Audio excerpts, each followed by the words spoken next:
All right, we are recording. It is Friday, November 13th, 2020. I'm Denise Keele. I get the pleasure of serving as both the chair of the Climate Change Working Group and the chair of the Coordinating Committee for the Kalamazoo Climate Crisis Coalition. We'll do a few brief announcements and then we're going to get right to the material because I know everyone is here for post-election climate environment results. What does it mean? We got a great panel today to help walk us through all these results. Of course, everyone here, I think, gets emails from me. Thanks for everyone who's already filled out, the Lee Honors College students who are trying to do a survey on local restaurants. Any help to them would be great. There's a lot of upcoming events. You'll get another email from me this afternoon. Tomorrow is an Urban Democracy Fest. I know Citizens Climate Lobby meets on the 2nd and 4th Saturdays. They've got some great speakers lined up. There's a ton of other events going on, and you'll get those a little bit later from me today. Any other quick announcements? Anybody have something they want to share or that they didn't send to me in the last couple of days that I'm going to try to get a mass email out later today? Has Eden been introduced to this group? Thank you. Good point. So many times. Well, not quite. So you've been to the Climate Change Working Group and you've been to the KCCC Coordinated Communications meeting, but I don't think you've properly introduced yourself to KCCC writ large. Our new climate intern, everyone. Eden, you want to go ahead and give a quick intro? Yes, hello everyone. I am Eden. I'm the new climate change intern at the Office for Sustainability. So I work with Dr. Keele and Jeff as well. I am majoring in global and international studies and minoring in climate change studies. And I am so excited to be here with you guys, talk about this election. Probably the most exciting one we've all had, so. I gotta love working for, put my We Vote hat on and have registering so many first time voters. So we do probably have a lot to cover today. So I think we should probably just get right into it. First, I want to say just thanks to everyone who participated in our own climate voter campaign. We, of course, ran our own League of Women Voters came and gave a great talk about the whole process. There was a lot of changes since 2018 in Michigan about how to vote and the election process. Lead Conservation Voters, another affiliate, came in and gave a great overview of how to utilize their tools and their scorecards to hold our elected officials accountable. Sunrise then came in and gave a nice talk about the goals that the youth movements are pursuing. And of course, we held a candidate forum for those folks running in 60, 61, 63, and 66. So I think we ran a pretty good climate voter campaign, folks. Yeah. And I see today as sort of the, oh my goodness, now what happened, right? We are we are 10 days post-election, or if you would rather think about it as like 700 until the next election, or 1500 till the next presidential election. I'm gonna go with 10 days post. That makes me feel a little bit better. So what we hope to do today, I'm gonna give just a few brief comments about turnout. As a political scientist, I can't resist talking just a little bit about the turnout, a general comment. And then Dr. Paul Clements is here with us today to talk a little bit about what does this mean for the international agreements and Paris. And then I'll come back with a little bit of state and local action here in Michigan. And then PhD candidate Naomi Bick will give us an overview of the Biden climate plan, what we can expect, and maybe even some critiques of that given the nature of this group. And all three of us are political scientists, and we're gonna let the sociologists close us out.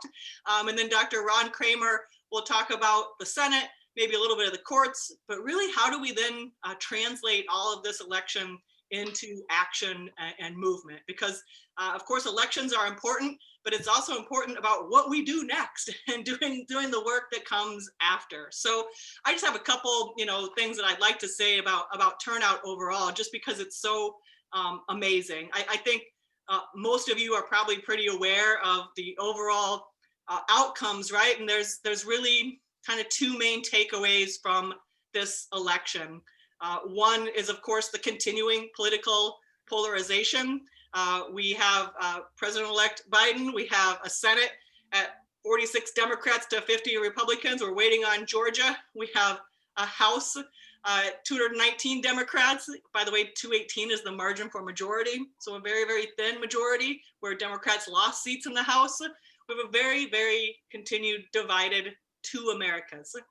In my mind, one of the only true winners is the election itself. The election is currently withstanding several unsubstantiated attacks.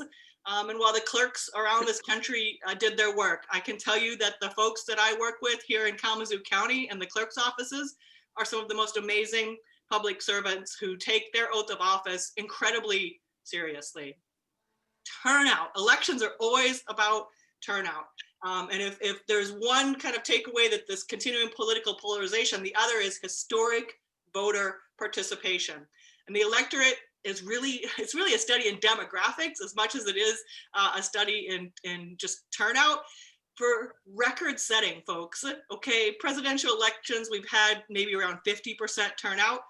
The current rate, and this is from the US Elections Project, I'll put their link in the chat here in a minute so you all can look up the fun data like we do. 66.3% of the American public turned out for this election. That is going to be the highest rate since before 1900.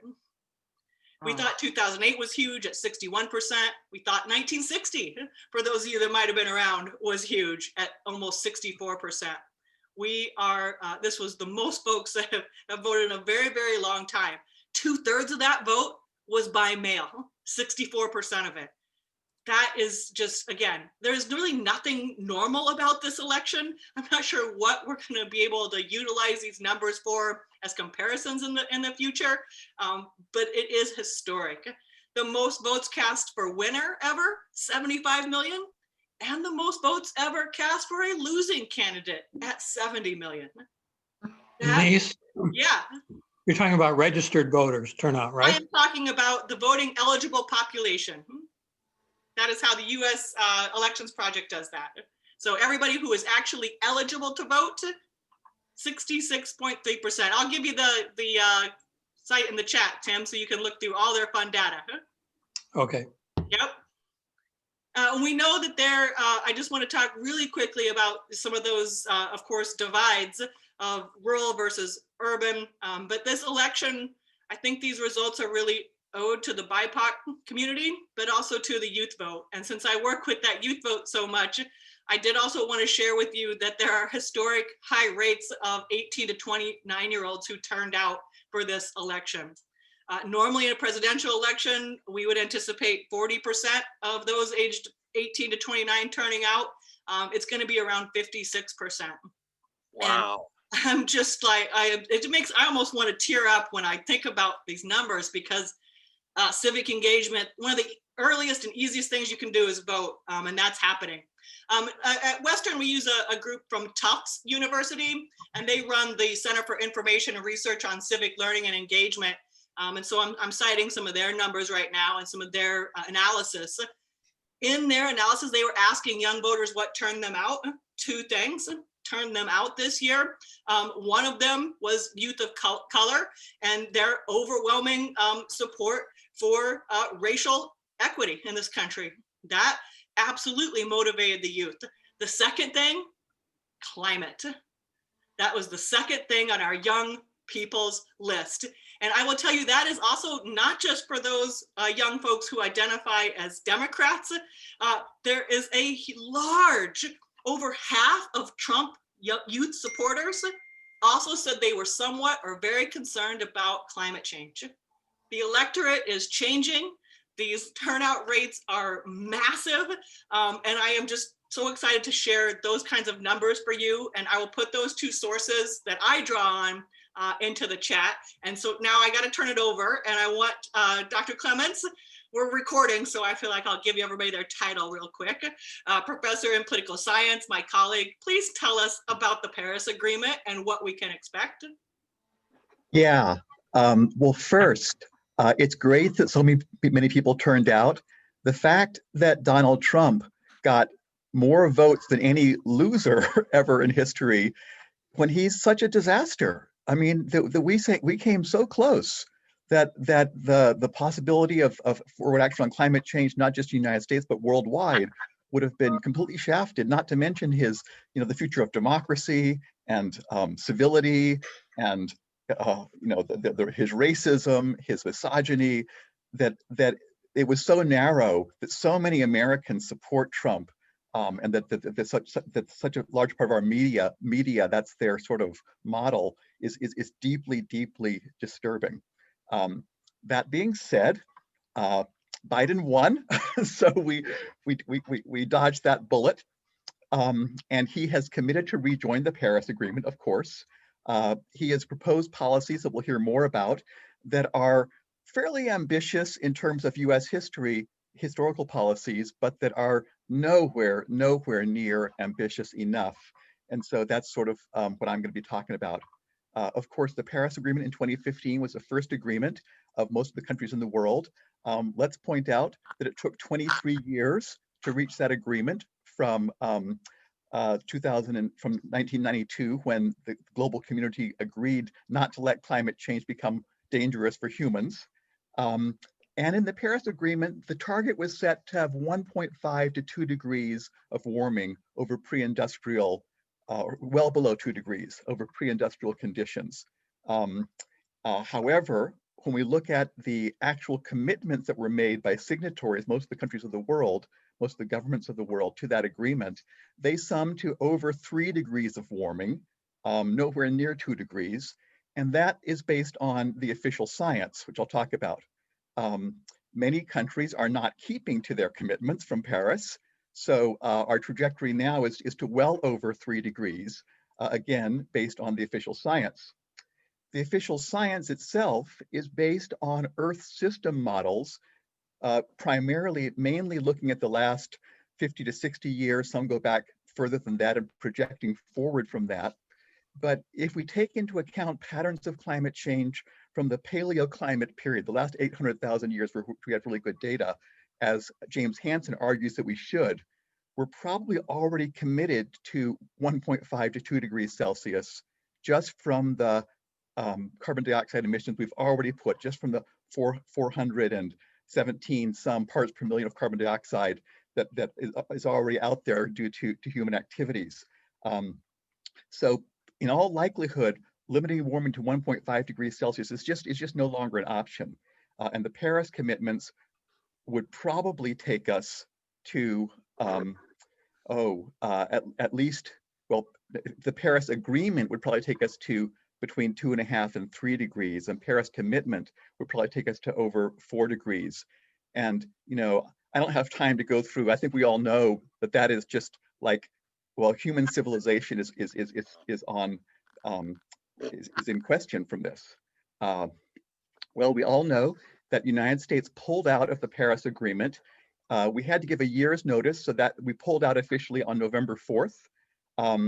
However, we can re-enter within just 30 days after sending a letter to that effect. So Biden has promised to re-enter, so we should be back in the Paris Agreement come February. However, due to Trump, of course, we're way behind on our previous commitment. When we joined the Paris Agreement originally, the Obama administration committed us to reduce our emissions by 26 to 28% below 2005 level by 2025. Well, as of last year, before COVID, we were down about 12%. So we were nowhere near on track to be down 26% by 2025. When you consider the fact that the United States accounts for about a quarter of total historic emissions, and our per capita emissions are more than 3 times the global average, and the IPCC says that we need to cut global emissions in half by 2030 from 2005, and that given the right to development, many low and middle income countries do not plan reductions by 2030. So the United States needs to cut by way more than 50% by 2030. Then clearly the Obama commitment, although admirable, you could say politically, is completely inadequate. Next year at the UNFCCC meeting, the next meeting of the signatories to Paris Agreement in Glasgow, countries are expected to make new, stronger commitments, to up their commitment from what they committed at the original Paris Agreement. So we'll see what happens. I guess the bottom line is that it's great that we're getting back into the Paris Agreement compared to the alternative, but that, well, we'll hear about what Biden has been proposing, but it's nowhere near the speed of reductions of carbon emissions and other greenhouse gases that we need. And we haven't even got to talk about climate justice, to what we owe the main victims of climate change and support for other countries that is not adequately, anywhere close to adequately on the US agenda. But I'll leave it at that. Thank you so much, Paul. Again, we're going to try to run through all of these different levels of government and then hopefully save some time for questions.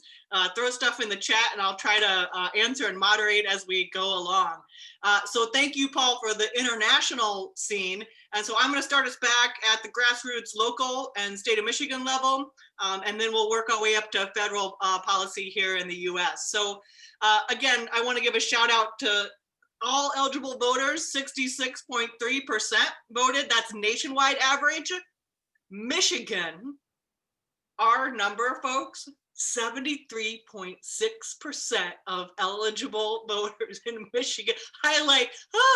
Again, I'm gonna like fall over. Like, this is an amazing turnout. I am wearing, you maybe can't see purple today though, in honor of our state. Michigan is incredibly purple if we really look at some of these numbers. Of course, our two federal senators, Gary Peters won, who is a huge environment champion, actually. So we're retaining two Democratic senators. But our US House of Representatives is evenly split. We have 7 Republicans and 7 Democrats from the state of Michigan in the US House of Representatives. Some big wins are the Michigan Supreme Court. This is huge, folks. We have flipped that to a Democratic majority with the elections of McCormick and Welch. Welch in particular is a former, I think, board member with League of Conservation Voters. I see Shannon's here. She can correct me at any time on any of the state stuff. And also connected to Michigan Environmental Council. So having that sort of environment focused majority at the Michigan Supreme Court level will be very, very important for things like if Line 5 cases and other executive orders from the climate change governor's orders get to that court. Now there is a little bit of hope there. Of course, senators are elected along with our governor, so that all stays the same. And the Michigan House essentially also stayed the same. There were 2 gains and 2 losses that canceled each other out. For a current 58 to 52 Republican majority in the Michigan State House. Locally, of course, we retained the 60th district and we flipped the 61st. Christine Morse, who was participant in our climate forum, that's going to be a really interesting and amazing way to work together in all of Kalamazoo County with now both of our state reps also being climate and environment supporters. I just want to talk a little bit about the leadership in the Michigan State House. We've seen both Republicans and Democrats come out with their leadership of the Michigan House of Representatives. And I am encouraged by the folks who are being named. So Donna Lozinski is going to, on the Democratic side, she will be essentially the Democrats' leader. If many of you might remember, she came to Kalamazoo as part of one of our panels with my class a year or so ago. She's been the longtime chair of the Energy Committee. So she's going to bring a wealth of knowledge to leading the Democrats in Michigan on energy policy. And right behind her in the leadership will be Yusuf Rabi, another Ann Arbor representative. And if you don't know his record in Michigan, he introduced a Green New Deal for Michigan. I think it's been almost 2 years now. So some really exciting, vibrant, very knowledgeable Dem side leadership. On the Republican side, Jason Wentworth, who is a pretty staunch conservative, will be speaker. But I am a little encouraged by both Pan Hornberger, who will serve as speaker pro tempore, and Ben Frederick is going to be the majority floor leader for the Republicans. This is his 3rd term. He's known as a very reasoned policymaker, so he'll be term limited out under Michigan. And sometimes that makes politicians do things they wouldn't otherwise do. So we will see. I'm not sure what his bids for the Michigan Senate might be, but I see a lot of promise there to work bipartisan. As many of you know, a year ago, there was a package of bills called Powering Michigan Forward that focused on things like solar energy, community solar, getting rid of the rooftop solar taxes. I see a real way to bring those back, and a message for integrated energy independence. And of course, water still polls incredibly high. So anything we can do in the state to connect climate and water will be really important. And if we have time, I see Shannon's here, we'll go through there. We are in lame duck land too, okay? So just so everyone knows, right, when you're watching that news at the federal level, this is why Trump is getting rid of appointments and changing out transition. It's to get things through in these lame duck sessions, and Michigan is no stranger to that. And if we have time at the end, or you have questions about that, there are several bills that we should be watching in the Michigan legislature. Just a quick shout out for us here in Kalamazoo County and moving forward with our own climate action planning. We're going to have a lot of support at the county level. There's a super majority of Democratic supporters of climate action planning that are now on the county commission. We have our first Democratic county clerk. We have a first Democratic township nominee in Texas Township, folks. Oshtemo, Kalamazoo Township, we have a lot of support in all of these jurisdictions now, and I really am just buoyed by this, and our ability to continue to work forward with climate action planning in the county is going to be helped along by all of these elected officials. So I'm going to shut up about Michigan and Kalamazoo and let Naomi, Miss Bick, our PhD candidate, take it over. What can we expect from President Biden's climate plan? Yeah. So first of all, I apologize. My lights, internet, and everything are being a little flickery. So Friday the 13th, everybody. So I apologize in advance. Might have to turn off my camera if it seems like it's getting too bad. But basically, I'm going to walk through some of the main ideas of Biden's climate plan. There's a lot I can say, so I'm going to try to really condense it, like I read the whole plan so you don't have to type of a thing. But I'm then going to talk just for like a minute about how it might be different from another really common policy that we talk about a lot as the Green New Deal. So that's what I'm going to do for the next like 5 minutes. So the big picture, right, as Dr. Clements mentioned, the plan calls for a 100% clean energy economy that reaches net zero emissions no later than 2050. So we all probably have opinions about that timeline. I'll touch on that in a little bit as well. But basically, that's the kind of gist of it, right? So politically, how it intends to reach that goal is through executive orders. So Biden says he will do a series of executive orders as soon as he takes office, and then follow that up with demanding action from Congress. So that's sort of what we can expect as sort of the political nuts and bolts of how that would get done. So kind of the main aspects of the plan then, the investment in infrastructure is one of the big things. So they say they're going to invest $2 trillion federal dollars in infrastructure. What kind of infrastructure?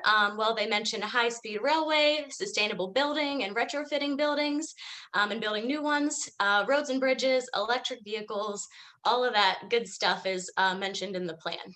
And then it goes on to say that it'll be paid for by getting rid of tax cuts for corporations, subsidies for fossil fuels, and ensuring that companies pay their fair share. So stuff that probably sounds kind of familiar if you've been following the whole campaign season with Bernie Sanders' plan, Warren's plan, all of those ideas are kind of in here. So I'll talk about that in a little bit too. The next big component is the Paris Agreement, as Dr. Clements mentioned, getting the US back involved in international capacity. And then the final kind of big idea is this idea of environmental justice. So there isn't a whole lot in there about environmental justice, but what is in there are kind of 2 to 3 main points. So I'll just touch on those really quickly. The first one is investment in sustainable housing. So they say they're going to build 1.5 million new sustainable housing units. And with that, there's kind of this idea of redoing, water infrastructure, everything at kind of that urban level to ensure safety and accessibility for, the people who live in throughout America. They name Flint specifically, as well as some other kind of, low-income cities. Then the next kind of big environmental justice point is this idea of providing support and a just transition for coal mining and power plant communities. So, for that, kind of either transitioning them into union jobs or helping them retire and get pensions and things like that. So if you're listening to all of that, you're probably thinking that sounds a lot like the Green New Deal, right? And it definitely does. It definitely has borrowed from the Green New Deal.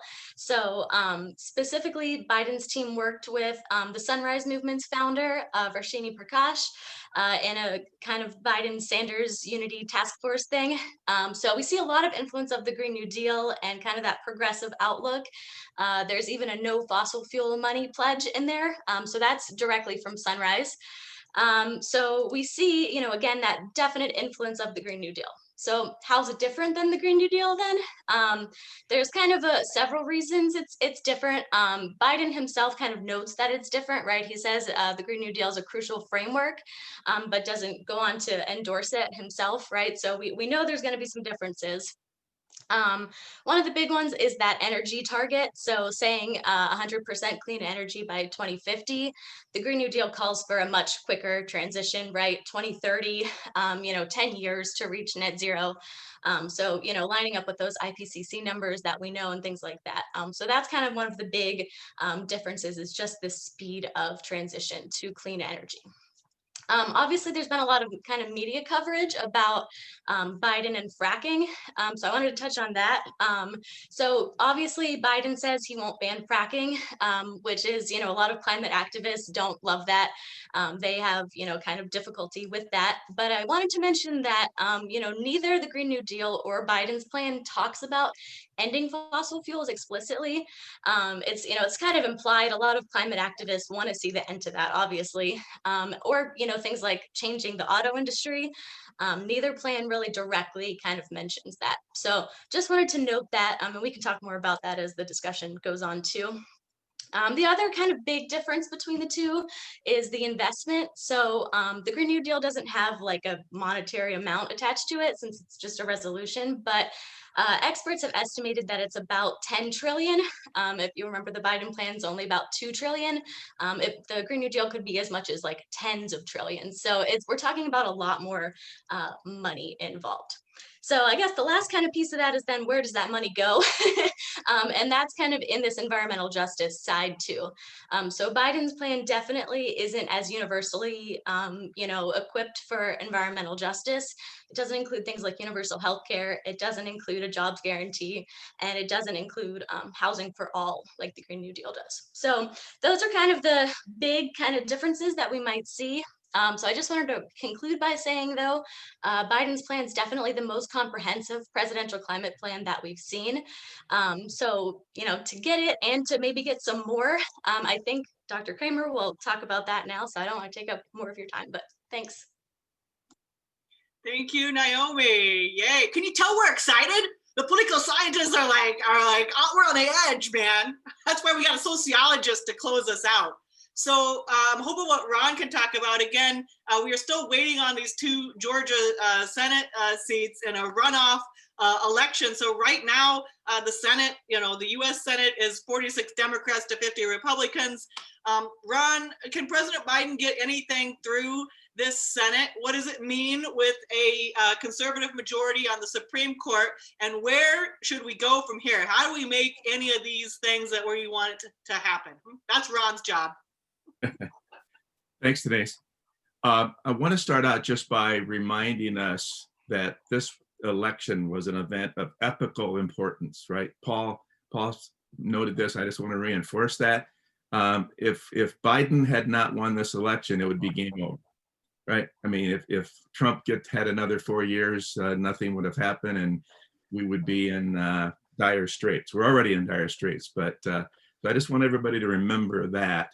As Paul stated, that this was really, really important that Biden win this election. Now, that doesn't mean we're going to make the progress that we need, but we would have had no chance had Trump won.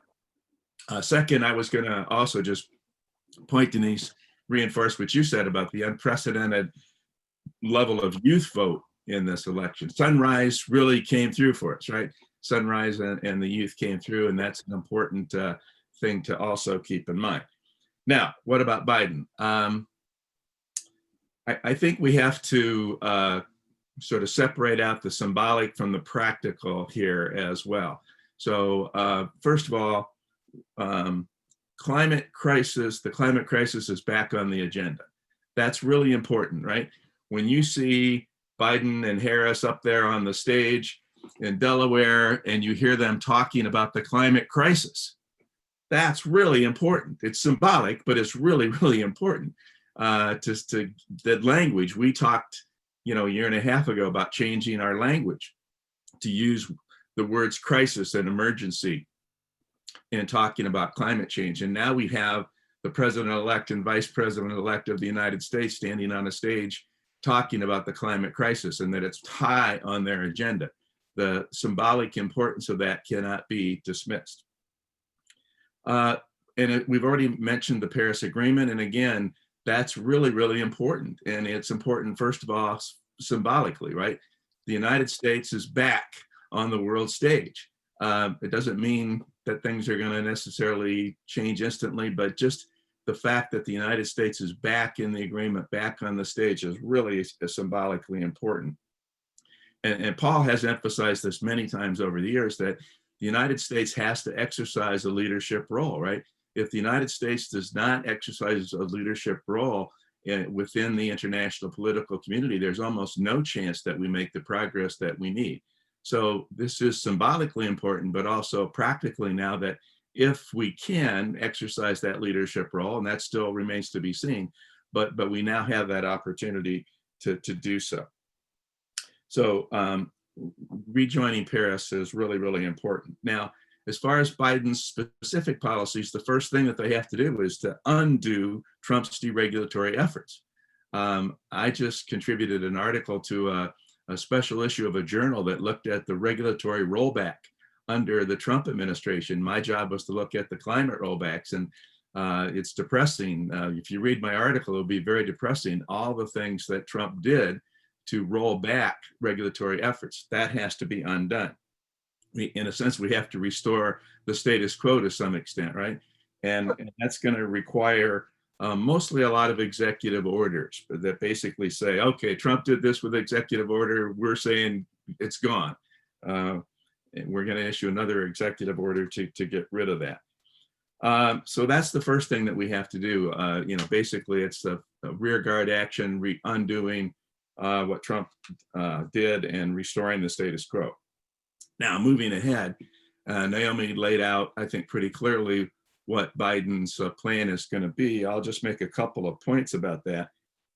So number one is that we have to distinguish between taking action through executive order and taking action through the Congress and the legislative process, which Naomi did make that distinction. But I just want to reinforce that that's a really important distinction.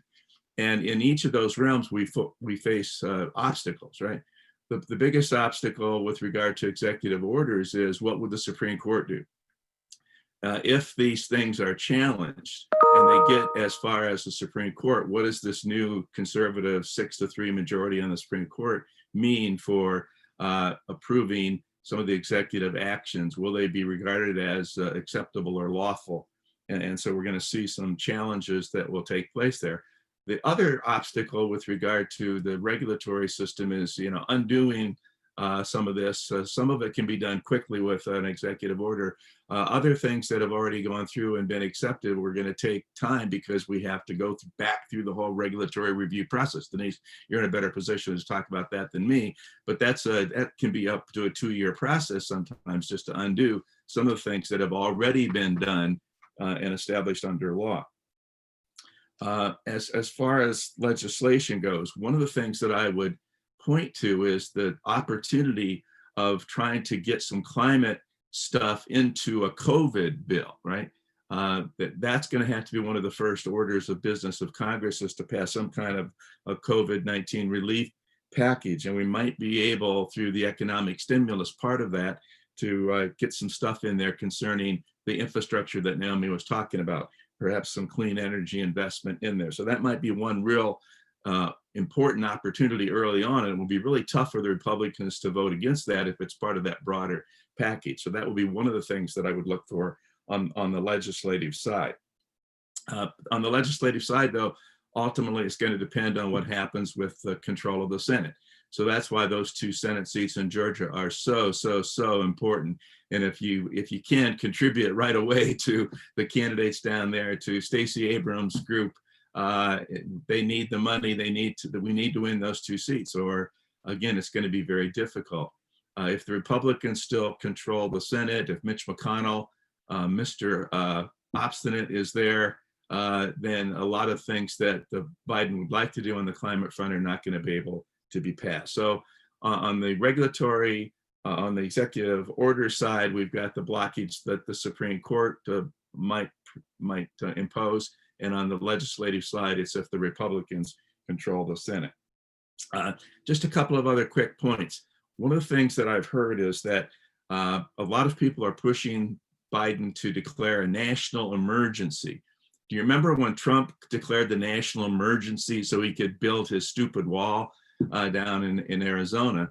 Well, Biden could declare a national emergency with regard to the climate, and that would give him some extra kind of powers and room to maneuver there. So that might be one thing to look at, to see if the Biden administration is really committed to this. They might declare this a national emergency. The other thing that I've heard is that they might try to set up some kind of office, climate crisis office, within the federal government. And I've heard that John Kerry is one of the people that has been thought about, or his name has been floated as somebody who might head up that office. And you remember it was John Kerry, as Secretary of State, who ended up negotiating the Paris Agreement for us. And so those are 2 things to look for as well. And again, they might have more symbolic importance than practical importance, but to say, hey, this is an emergency and we've got a special office set up, those are important symbolic steps that might open the door for some more practical accomplishments to be made. The last couple of things I would say, number one, we still have a Democratic Party that's deeply divided, right? We have a Democratic Party that's divided between its corporate, neoliberal, moderate wing and its more progressive wing, represented by Bernie Sanders and AOC and the squad. And already there's been fighting over, why did we not do better in the election? It was because Sanders people and AOC were talking all these crazy progressive things, and that scared voters. And of course, AOC pushing back and say, hey, look, all of our people who supported the Green New Deal won, and we made some gains, and it wasn't because of that. In fact, if you'd have taken more of a progressive position, you would have won a lot more of those seats. So that battle for the soul of the Democratic Party, which has gone on forever, you can trace that back to the 1940s when Henry Wallace was pushed out as vice president, right? The battle for the soul of the Democratic Party has been ongoing, and it's now in a new phase. And that outcome might help shape what's going to happen with regard to the climate. Obviously, the progressives behind a Green New Deal are going to take us further than if we slide back and Biden sides with the corporate wing of the party, the neoliberal wing of the party. We won't get as much, not nearly as much work on the climate front. The final thing is that it's still going to be necessary then, given that dilemma, that battle, that we continue to make our effort through a broad-based social movement, right? Nothing's going to happen unless there's still a really energized, active climate movement that's broad-based, that's vociferous, that's engaging in civil disobedience, that's lobbying, that's putting pressure on the Biden administration. And I'll end, and many of you have heard me tell this story, but I think it's so important that I'm going to tell it probably for the 15th time. When FDR was first elected, the labor leaders came to him, and they were hopeful now that FDR was in office that they were finally going to be able to move ahead on some of the important issues that were central to the labor movement.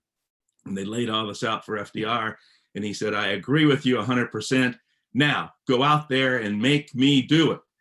And what FDR meant by that, of course, is that I can do this, but I need to have support. I need to have that political movement out there that will pressure Congress, that will allow me to take certain kinds of actions. And so I think, like FDR said, we have to make Joe Biden do it, right? We've got to continue our efforts. We've got to continue to build a strong social movement. Otherwise, it's going to be too easy to slide back and evade and not do the hard things. There has to be a strong movement out there that's pushing the Biden administration to do the right thing. So our job is to make Biden do it. See, that's why we have him as the closer. No one ever wants to speak after Ron. Thank you, Dr. Kramer. So that was a bit of a whirlwind tour. I get that.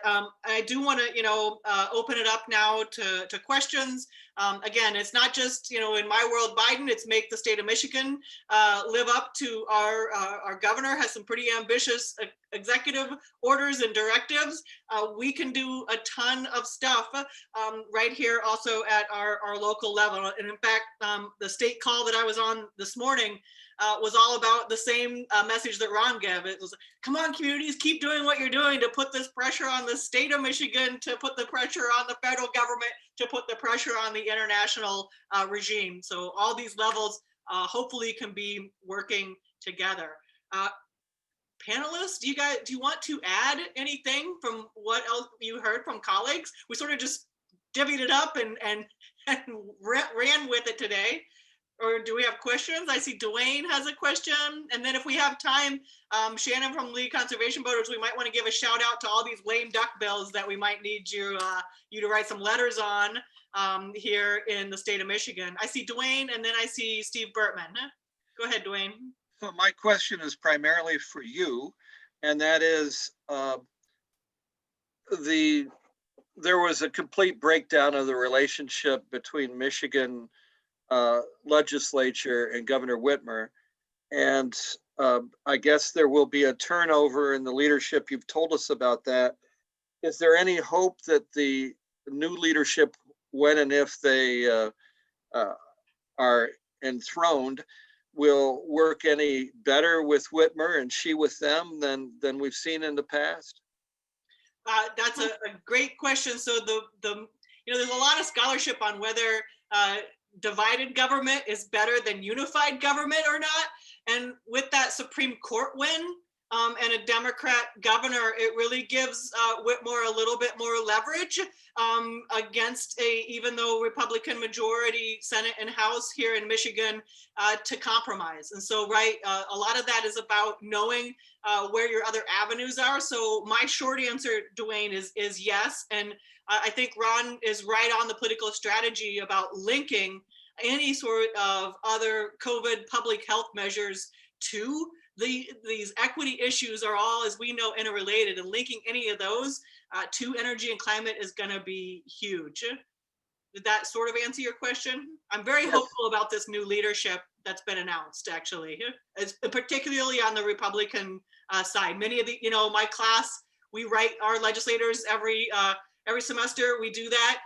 And these are all folks who have actually always responded to students in the past. That has not always been the case. So because the last House Majority Leader was just incendiary. I mean, he was a total bomb. Well, Speaker Chatfield definitely had a particular personality. I will say that and keep KCCC nonpartisan today. Steve Bertman had a question. And then Tom has raised his hand. I'm trying to keep track of y'all. There's 40 of us on the call today. Oh my gosh. I can chime in on that last question too, thanks. if I can. So just real quickly too, I know we've talked about this before. MLCV is a nonpartisan organization. We do endorsements, and we did endorse 5 Republican candidates this year, and all 5 of them won. We didn't officially win that conservation majority in the House, but we were only 2 seats away from a majority. And that's not to say that that there aren't other folks that are kind of swayables in the House as well. So we do really have a lot of leverage in there. And because there are Republicans on our side as well, that gives us more leverage. And I cannot emphasize enough what Denise said about the Supreme Court. Having a majority, honestly, a conservation majority in the Supreme Court is going to make or break everything that we're doing over the next few years. It is huge. And don't forget the Michigan Public Service Commission. Right now we have 2 out of 3 Whitmer appointments on that. That governs all of our energy and utility use. There's going to be a 3rd appointment to that commission. So in politics, it's all about leverage and knowing which other channel you can go to. Steve Bertman and then Tom Hackley is who I have in the queue. I actually have 2 questions. One is about the election and the other is for our conspiracy theorists out there. And you can choose which one to answer, or you can do both. The elections question is, what happened to the polls? Are polls dead? Can we ever believe them again? And the other question is, are we going to make it to January 20th? With the moves to put lackeys in place in the Pentagon and the security apparatus. Are we watching a slow-moving coup? Well, I'll start with the polls. Polls have gotten such a bad rap since 2016. The polls actually, and I'll put the link in for 538.com if you're not familiar with them. That's my go-to site. The polls actually were fairly spot on this particular election. There are a couple things about polls. They mark a moment in time and are terrible predictive tools, right? And so whenever we take that poll, it gives me a snapshot and it tells me something. And actually, they were pretty darn close this year. The other thing that's going on in political science, we call them shy voters. I'm not sure that's the term that I would use. It's a little bit different. There are many Trump voters who will not answer a poll that they are going to vote for Trump. They will not answer it. Whether there's, they feel some sort of social stigma, they don't want to come out even to a survey poll worker, even if it's supposedly anonymous. We get a lot of resistance in the polling world from Trump voters actually saying that that's what they're going to do. Again, that's always happened. We call them shy voters. But right now, that's that margin of difference. And I don't know about the coup thing. I'll let my colleagues weigh in here. I am very concerned about the continued rollback of environmental and all sorts of rules. And I do think that's why we see the appointments being, people being fired and interim this and all sorts of other folks being put in to government so that those things can continue to happen. Ron, Paul, Naomi, you want to help me out with what's the next couple months look like? And Ron, put your article in the chat if you haven't. People are asking for that. Paul, what do you think? Yeah, I'll come on the coup thing. I mean, there's no question that Donald Trump has undermined basic democratic norms in so many ways, and he's deeply harmed our democracy, and that harm doesn't go away with him. But that being said, someone was speculating about, what if like the military has to come in and just like take Trump out of the office, on I don't know, January 21st or something, just carry him out. That'd be fine with me. I'd have no problem with that. I think that in part because it's so clear to so many people, including people in the military, including some subset of Republicans, that Trump's divisive role has been so deeply harmful to our common polity that the chances of Trump doing something that would, well, I mean, I could imagine him doing something really terrible, like just try to start a foreign war or to sort of create a crisis or something like that. But I think that come February, we're going to be, Biden will be in office.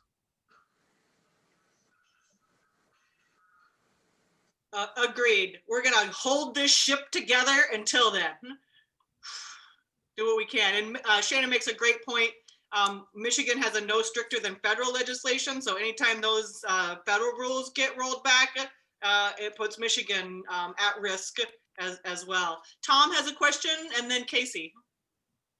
Well, part of this is a statement and part of it's a question. So it seems to me that, we got the election behind us except for Georgia, and we got to keep that on the front burner. But there isn't time to sit around and gloat or to analyze. We really need to launch into action on lobbying those people who are going to be in office on our issues. And I would say, you know, the surveys show that a number of issues, the majority of the public is on the liberal side. The climate is one, gay rights, healthcare, abortion, even, I think. Though those people may have mistakenly voted for Trump. And so I think that that being able to leverage the public's sentiments is very important. And if you think about particularly Upton, you know, he's a chameleon. Let's take advantage of that instead of just, you know, dumping on him because he is a chameleon. Go after him. You know, it's okay just because he's not in our party to call his office and to email him. In fact, it's probably more significant than if you were a Republican just agreeing with him, because he doesn't hear the opposing voices as much. So that what I believe is we just have to go right into taking action on the political front with the people who just got elected. And so my question, Denise, is, have you thought through what we might be doing for KCCC on that one? I might have some agenda items for everyone. So you're absolutely right, Tom. And because we're nonpartisan, we're gonna, instead of calling it lobbying, we're gonna call it education. And there are a lot of now new elected officials, particularly at our local level, who don't know who we are, who don't know why this is important and how it relates to all the other issues that they might already think are important. As I noted, there are a lot of environment and climate majorities that got passed locally, and there's a lot of good champions in the state legislature, but we got a lot of work to do in reaching out to all those newly elected people. So you are spot on with that strategy. We'll save that for next time. How about that? I'll give you a laundry list. I got Casey's hand and then Dave. At the beginning of the session, I shared a link. I'll do it again to an article. This was the #1 in the news yesterday about a new climate change model that said even if we hit 0 greenhouse gas emissions tomorrow, there's nothing we can do about lowering or stopping climate change in terms of the global temperature, because we've already hit all the tipping points and all this stuff. Anyway, those models are controversial, and it seems like they need a lot of replication studies. Anyway, one of the takeaway message was that, and we talked about this in this group before, is that greenhouse gas emissions cannot be the only thing that we do. There has to be other mitigation strategies, such as conservation, preservation, planting trees, et cetera, which the article mentions. Do you think Democrats can use that as sort of a way to diversify the portfolio of actions being taken against climate change, rather than this sole focus on greenhouse gas emissions? And then that could make this sort of appeal to climate change much more broad, rather than just sort of an attack on coal, an attack on oil. Ron looks like he's got a thought there. Well, the article that Casey's talking about also said that, you know, given that we might have passed the point of no return on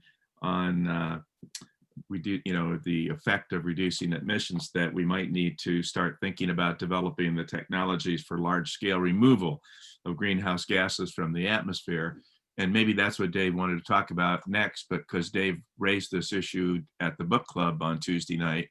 And I think a lot of climate activists have been relatively cool to this idea of, you know, carbon sequestration and removal and all of that.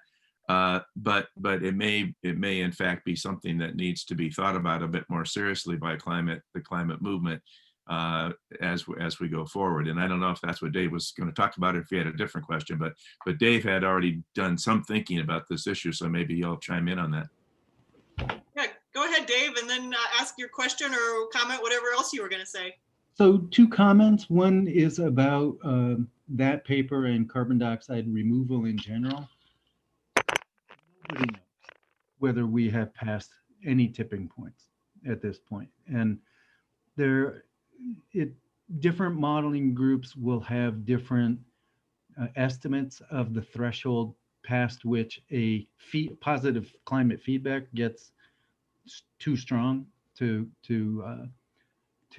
stop. But the bottom line is we should be very careful about particular studies that are out of line with others, and in particular if they can be used as a motivation for not doing anything, giving up. So I find this study, I think that's a lot of the pushback, is just other modelers feel this will make people give up. So I just wanted to weigh in and say that there's no reason to assume that that model has it correct when all the others don't. It got a lot of press because it said something dramatic. So, and I think I think though it's quite likely that we will pass tipping points in the next several decades, even if we haven't already. And for that reason, the only way we can return Earth to something like it's been is by being able to pull out carbon dioxide from the air and other greenhouse gases. Reflecting sunlight doesn't get rid of ocean acidification. So it's not a livable world without a live ocean. So, but what I wanted to say, actually, the reason I raised my hand was that I have, like probably many people on the call today, I've been struggling with the fact that almost 71 million people felt Trump was worth voting for. And Biden very appropriately called for an end to demonization or dehumanization, I think. And that's something I'm struggling with a little bit myself. So how do I find common ground? How do I avoid just rejecting anybody who considered voting for Trump? And I think the best thing to do is, if you don't already know somebody who voted for Trump, find somebody that is in other ways a good person in your mind, so that we can start to work together on the issues that where we share similar opinions. And I think calling on our newly elected or re-elected legislators, absolutely we need to do that. But if we can have people in the crowd who are carrying signs that say things like Trump voters for climate action, then we will have a much greater chance of success. I mean, I think there are so many Republicans who think if they do the right thing on climate, they're going to get ousted, either in a primary or general election. So we need to have Trump voters, people who declare themselves on the other side of that issue, on our side of this issue. And that's generally going to be young people. So I think we ought to reach out to of course, to our current policymakers, but we ought to make it easier for those who are not inclined to support reasonable policy to actually support it. And I think the way to do that is to get Trump voters in the streets with us. Well said. I think we would all agree with that. The latest Pew poll that came out, 85% of Americans think that there needs to be a return to shared facts, right? We are, that's why I started this with two Americas. And you're absolutely right, Dave. If you weren't there at the beginning, 52% of youth Trump voters, climate is one of their top concerns. We really got our work cut out for us. That's why we all do this with all these young folks on here. I know it's almost 1 o'clock, and I want to give the floor here to Michigan Lead Conservation Voters and Shannon Abbott. Shannon, are you actually able to share any news today? Yeah, there is some really exciting news. If y'all haven't been checking your email or news sources while we've been in this meeting, at noon, Governor Whitmer released a press statement saying that the state has filed action and notified Enbridge that they are terminating their easement and shutting down and decommissioning Line 5. Which saying it out loud brings me to tears. It is so exciting. Now, this announcement again came via email as a press release.